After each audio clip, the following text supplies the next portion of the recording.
أزاني أو صبر جميلي كخواي قور باسيكا كامي فاصبر صبرا جميلا أويك اللحزي أولي مصيبتك يا صبور بي أويك اللدلتها الرازي بي بقدري خواو قصة كانت بولي نارزاتي لني شكاد لأخوانك إلا لاي خلقي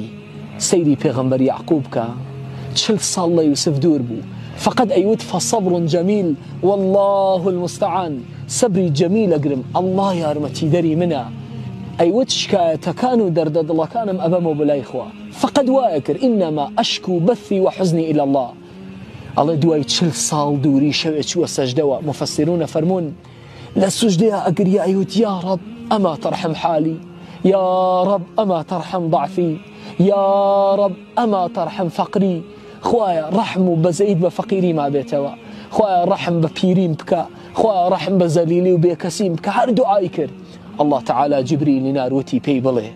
وعزتي وجلالي بعزة جلال قسم